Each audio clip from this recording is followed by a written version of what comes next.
Bendiciones. Hola, ¿cómo estás? Espero que estés bien allí donde me ves, del trabajo, de la casa, donde quiera que me estés viendo, en el momento que estés viendo este video. Recibe en el nombre del Señor Jesús un saludo y una gran bendición. Primero que nada, quiero agradecerte por tu tiempo, por estar aquí en sintonía, aquellos fieles, sus seguidores, suscriptores que siempre nos apoyan, siempre están en el canal. De hecho, si no te has suscrito, suscríbete de una vez y dale like a la campanita y así nos ayuda a llegar a más personas. Estos mensajes queremos que se divulguen. Nosotros estamos haciendo un esfuerzo con mucho sacrificio, mi hermano Pupilo Fajardo y yo, para llevar estos mensajes. Pero necesitamos de tu ayuda.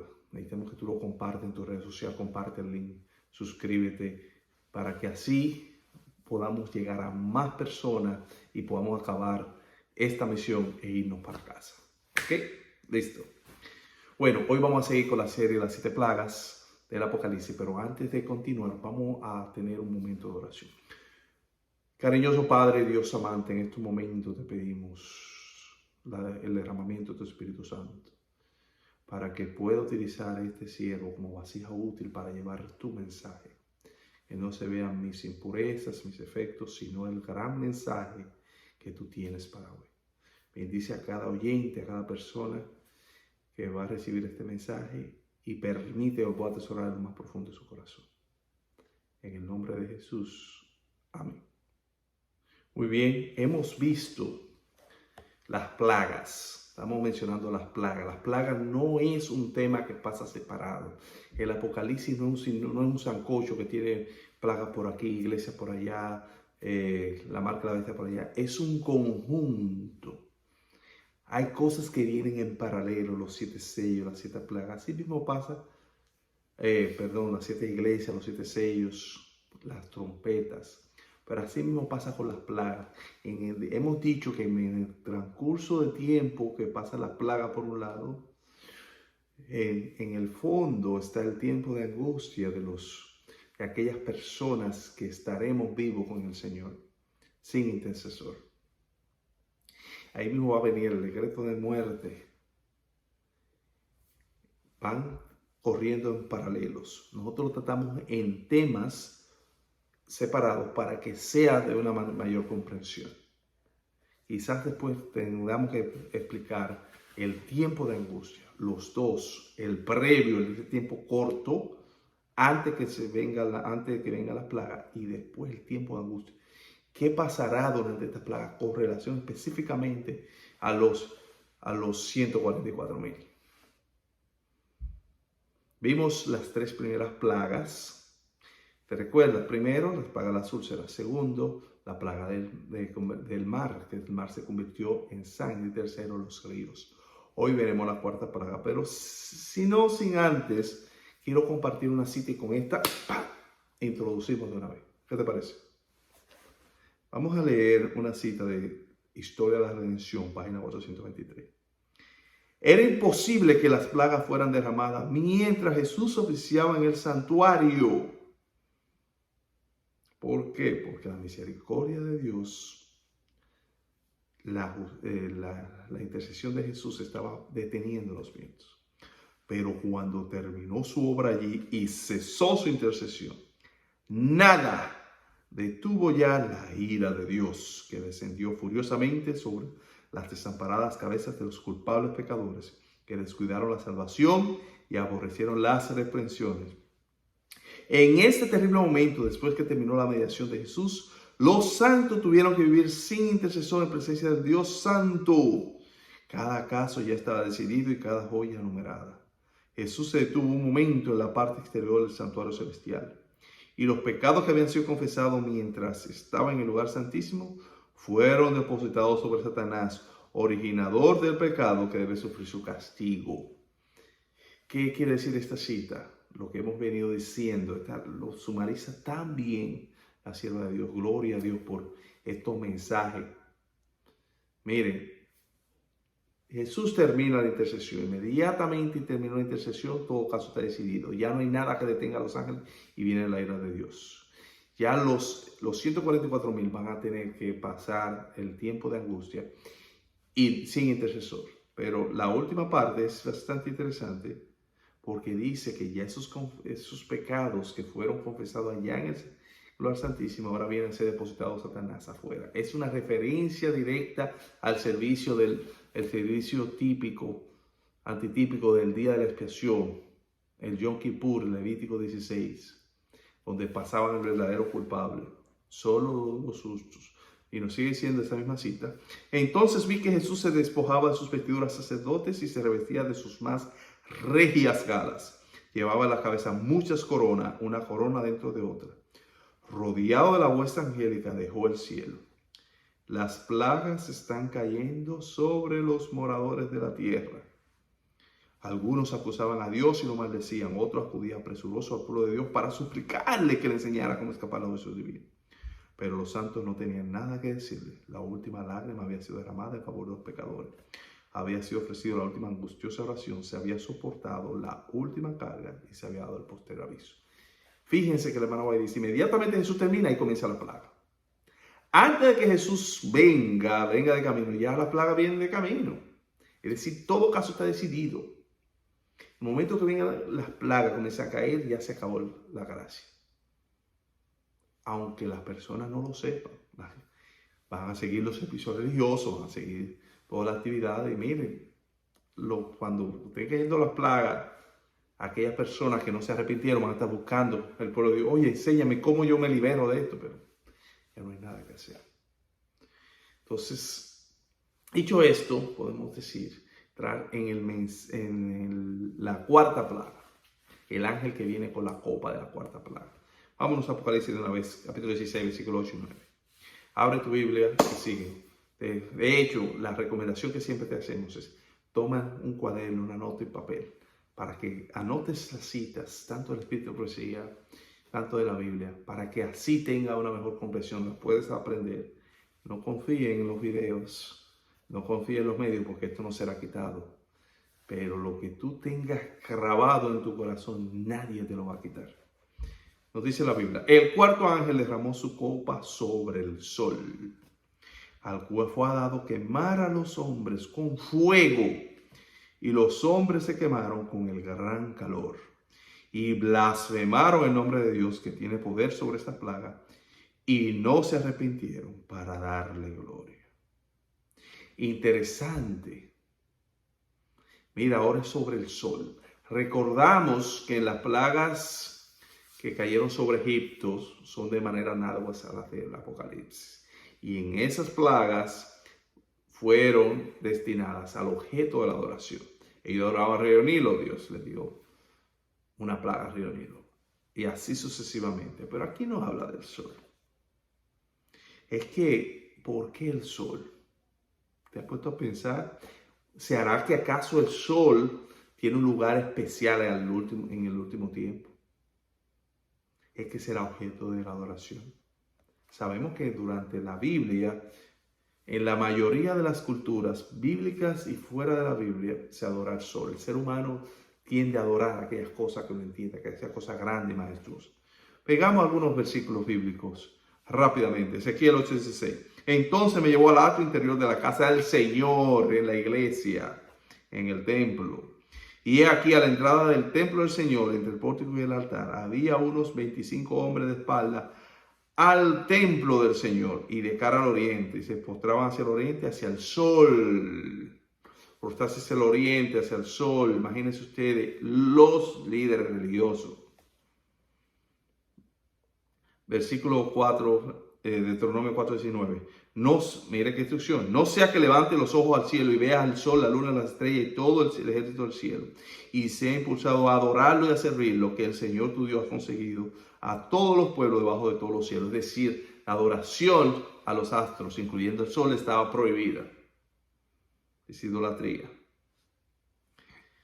Deuteronomio 17:2-5. Si se encuentra en medio de ti en cualquiera de las ciudades que el Señor tu Dios te da, un hombre o una mujer que hace lo malo ante los ojos del Señor tu Dios, violando su pacto, y que hayas ido y servido a otros dioses, adorándolo o adorando al sol otra vez.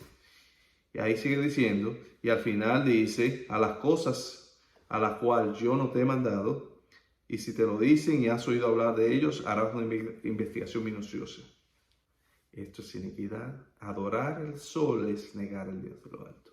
Y tú a los sacerdotes idólatras que los reyes de Judá habían nombrado para quemar incienso en los lugares altos de la ciudad de Judá y en los alrededores de Jerusalén, también a los que quemaban incienso a Baal, al sol y a la luna. Y no tan solo eso, dice también que redujo a polvo y arrojó el polvo sobre los sepulcros de los hijos de Dios, como parte de la limpieza. Ahora vamos a ver en Jeremías 8, 1 y 2, ahora sí, con esto vamos a terminar esta parte. En aquel tiempo, declara el Señor, y qué profecía, sacarán de sus tumbas los huesos de los reyes de Judá, los huesos de sus príncipes, los huesos de los sacerdotes, los huesos de los profetas y los huesos de los habitantes de Jerusalén, y los esparcirán al sol, a la luna y a todo el ejército del cielo. A quienes amaron y sirvieron, y a quienes siguieron, a quienes buscaron y adoraron, no serán recogidos ni enterrados, serán como estiércol sobre la faz de la tierra. Sí, será tirárselo a su objeto de adoración. Vemos claramente que la adoración al sol está explícitamente prohibida en la Biblia. No obstante, aunque estaba explícitamente prohibida vemos desde el Éxodo y de todo el Pentateuco, incluido el Deuteronomio, el pueblo de Dios siempre cayó en eso, porque lo copiaban de otros pueblos. Entonces, pero, ¿qué tendría que ver con el sol, con los últimos días? En Apocalipsis 13 te habla de dos bestias. Fíjese, el sol, estamos hablando del sol, dos bestias. Y tenemos un tema grabado en nuestro canal. Te invito a que lo veas para una mejor comprensión. A grosso modo, dos bestias, la bestia que sube del mar y la bestia que sube de la tierra. La bestia que sube de la tierra habla del periodo de 42 meses, 3 años y medio, 1260 días. Representa al papado en su primera fase, de 538 a 1260, culmina en 1798. La otra bestia representa a los Estados Unidos y tenemos un tema pendiente sobre eso. Es que los Estados Unidos caerán. Vemos el BRIC, vemos problemas con Israel, con Palestina, vemos Ucrania, Rusia, la economía está para abajo, hay una incertidumbre, caerá los Estados Unidos, es un tema que vamos a tener.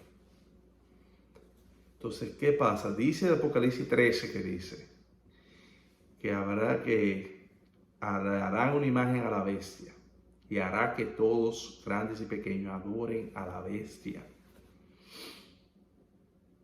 Y no podrán comprar ni vender a aquellos que no tengan la marca. Entonces, si la bestia es el papado, la imagen tiene que ser algo que refleje. ¿Cuál es la imagen? ¿Cómo funcionaba el papado? Sencillo. La unión del poder religioso con el poder político civil. A través de la imposición de un día de reposo espurio o falso. Ese era el domingo. Vemos que en la Edad Media el papado decidía todo.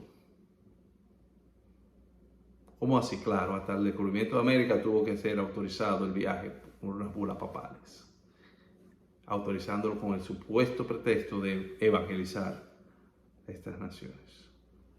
¿Te has preguntado, pero qué tiene que ver el domingo con eso? Miren, los que conocen la palabra Sunday es domingo en inglés. Sun significa sol, day, día del sol. Fíjense que en la actualidad hay una encíclica papal, se llama Laudato Si, Fratello Tutti también, donde el Papa insta a que guardemos el día de reposo. Así como los judíos tenían el sábado como día de reposo, él dice, los cristianos tenemos el día de reposo. tenemos que reposar a la madre tierra. Y si la tierra es la madre, ¿cuál será el padre? ¿No será el sol? Fíjate lo siguiente. En la iglesia primitiva se guardaba el sábado. No fue sino hasta Constantino, que vino en el año 321 y después en el 325, que impuso, conversión en 321 y 325, impuso la primera ley dominical, donde mandó obligatoriamente a que se guardara el domingo. ¿Por qué? Fue un asunto político. Y ustedes me excusan, pero hay muchos cristianos, especialmente los evangélicos, que están perdidos en eso. Fíjense, era un asunto político. Constantino estaba medio convertido. Espérate, no nos conviene tener este mundo dividido. Vamos a unir los cristianos con los no cristianos. Vamos a ceder una parte y que cedan otra parte. Ya los no cristianos celebraban el Día del Sol el domingo, Sunday, el día de adoración al Dios Sol. Ustedes son cristianos, entonces vamos a ponerlos los dos juntos y así que podamos juntarnos. Pero siempre Dios tiene un grupo de fieles que dijo, no podemos obedecer, es necesario obedecer a Dios antes que los hombres, y se resistieron. Pero fíjense, y la Iglesia Católica sostiene que es en base a su autoridad, que no hay una sola cita, un solo versículo que lo dice. Ellos lo hacen por su propia autoridad. ¿Y qué nos dice la sierva del Señor?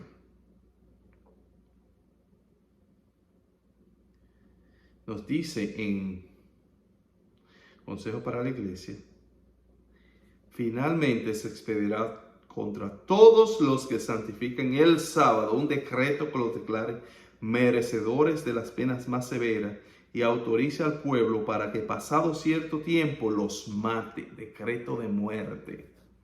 El romanismo en el viejo mundo y el protestantismo apóstata en la América del Norte actuarán de la misma mano contra los que honren todos los preceptos divinos.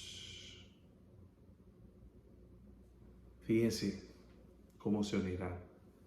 Romanismo, viejo mundo. ¿Cuál es el viejo mundo? Europa. La parte de Asia, toda esa parte. El Papa. Pero en América son los Estados Unidos que lo van a hacer. El Papa no tiene fuerza en Estados Unidos para hacer nada. Es un país supuestamente tolerante, donde se opera la libertad religiosa hasta cierto punto. Pero fíjense que a pesar de que hay un grupo que no reconoce eso, hay otros fieles que sí. Mire este pastor Miguel Ángel, peruano, pastor evangélico, y él mismo lo dice, se lo dice a sí mismo, lo dice. Olvídense del domingo. Miren este video, este pequeñito corto video. Después vamos a hacer un temita donde vamos a hablar de estos ministros que vendrán en Fuerte Pregón. Estos ministros evangélicos, pentecostales, incluso sacerdotes, Dios lo está preparando. Dios no lo trae ahora para que no se pierda. Ellos están dando el mensaje que nosotros tenemos que dar. A mí me da vergüenza ajena. A él le preguntaron, ¿y por qué tú no? Vamos a ver los videos, míralo tú mismo para que después no diga que yo estoy poniendo palabras. Teoría parece que tiene la razón. 3, Claro. Porque hay un cierto temor. Entonces hay muchísima gente dentro de sus organizaciones que ahora mismo me ve, que sabe que es así. Que sabe que el sábado es el día del Señor. Pero callan, no lo predican por miedo, por miedo a ser destituidos de su cargo, por muchas razones, ¿no? Por varias razones. Wow. El problema es que cuando tú vas a la Biblia, es irrefutable que el sábado es el día del Señor. Sí, exactamente. Eso es irrefutable. Cualquier estudioso. Yo tengo amigos pastores que me dicen lo mismo, pero yo les digo, el problema no es que lo sepan. El problema es que tienen que hacerlo. Me llaman inclusive personas de diferentes denominaciones y me dicen, pero yo ahora ¿qué hago entonces?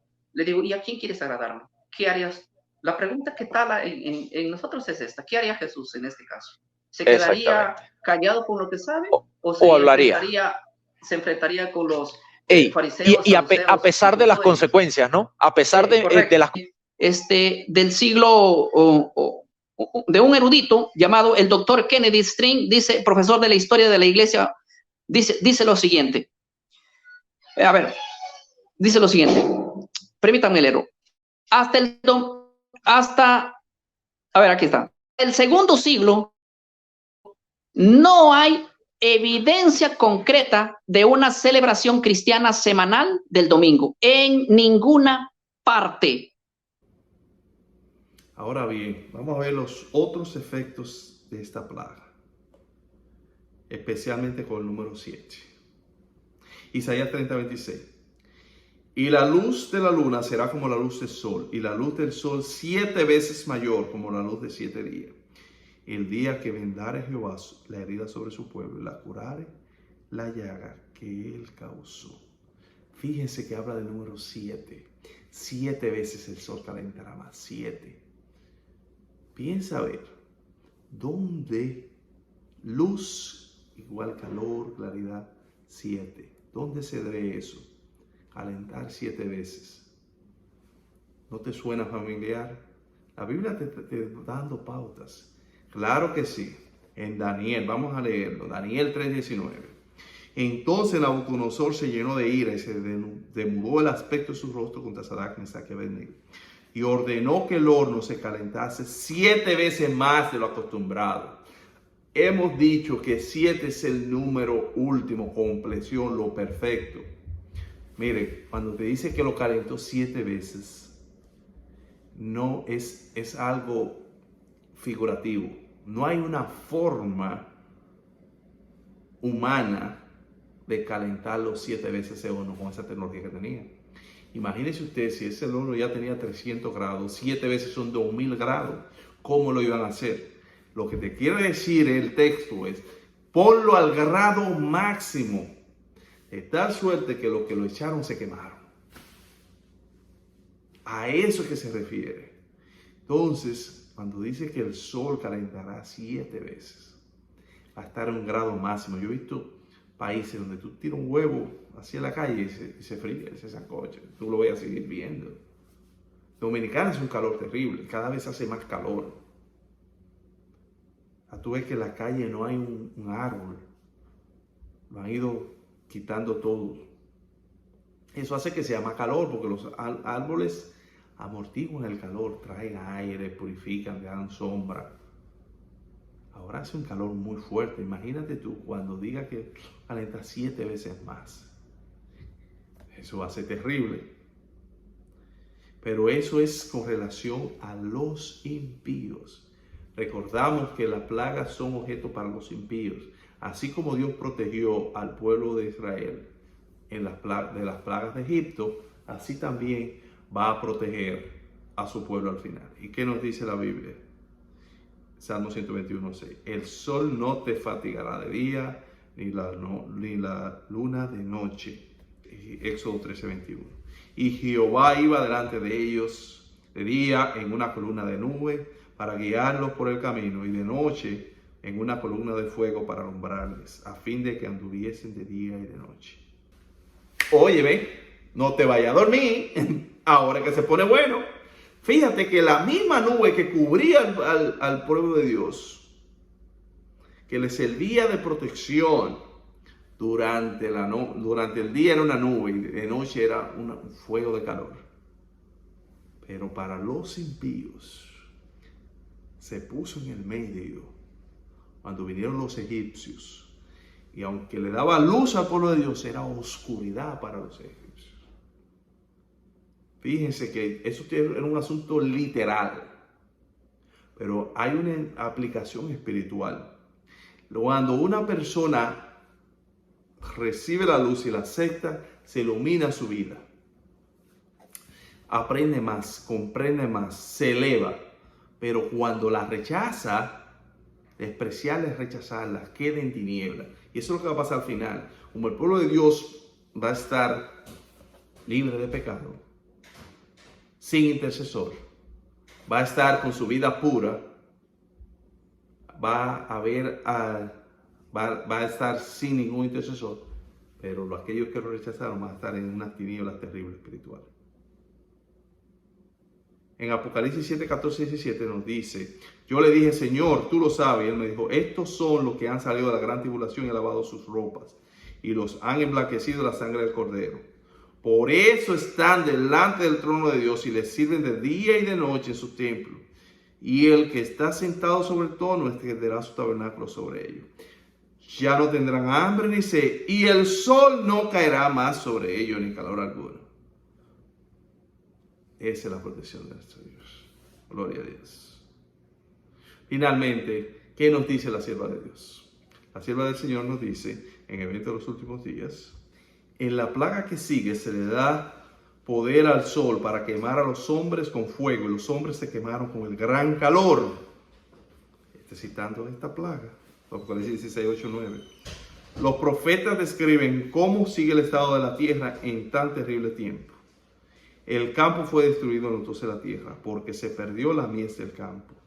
Secáronse todos los árboles del campo, por lo cual se secó el gozo de los hijos de los hombres. El grano se pudrió debajo de sus terrones, los basamentos fueron asolados. ¿Cuántos gimieron las bestias? ¿Cuán turbados anduvieron los atos de los bueyes porque no tuvieron pastos? Se secaron los arroyos de las aguas y fuego consumió las praderas del desierto. Y los cantores del templo avivarán en aquel día, dice el Señor Jehová. Muchos serán los cuerpos muertos en todos lugares, serán echados en silencio. Estas plagas no serán universales, pues de lo contrario los habitantes de la tierra serían enteramente destruidos.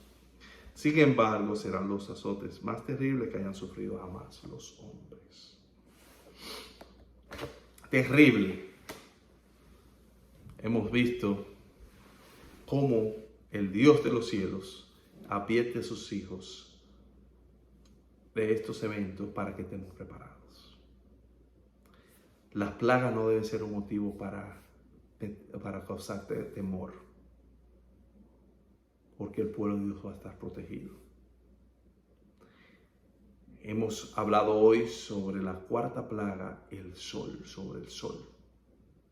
Hemos dicho que el sol es objeto de adoración, y especialmente cuando venga una ley dominical impuesta que comenzará en Estados Unidos.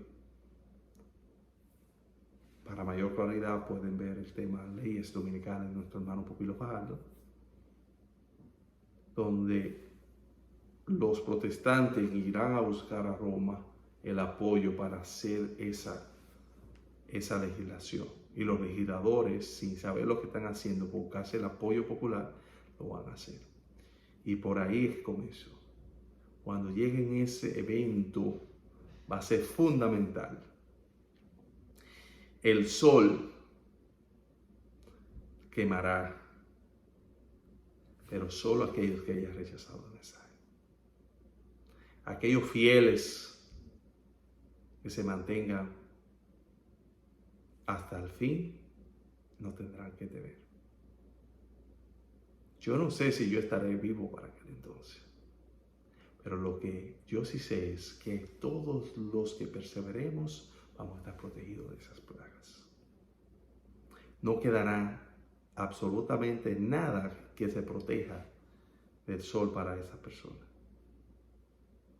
Pero dice que blasfemaron el nombre de Dios. ¿Por qué lo blasfemaron?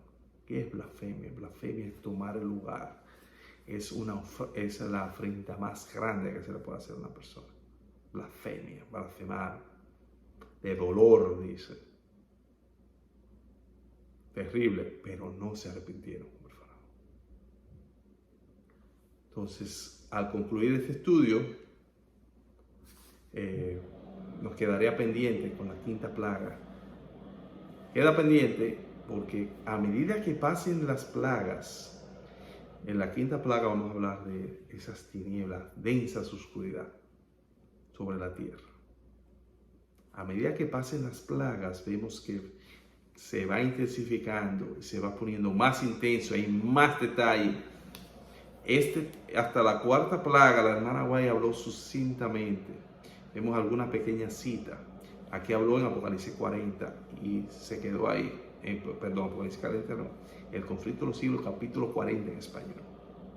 pero ya en el 41, ya ella entra en los otros de lleno. No cita muchos versículos, pero te dan los detalles. Así que no te lo pierdas, que eso está bien interesante. Vamos a orar. Amado Dios que estás en los cielos, muchas gracias por darnos este privilegio, Dios, de estar aquí. Gracias porque tú dices en tu palabra, no hará nada Dios sin que se lo diga a su siervo los profetas. Tú lo has dicho a través de la Biblia, a través de tu sierva Elena de White. No has dicho lo que pasará. Queremos estar preparados, queremos estar firmes para que así, cuando venga aquel día, oh Dios, que tú vengas en el regreso, podamos decirte, este es nuestro Dios, le hemos esperado y nos salvará. Bendice a cada oyente, ayúdanos a todos a prepararnos y ayudar a preparar a otros para cuando tú vengas. En el nombre de Jesús, amén. Hasta una próxima entrega.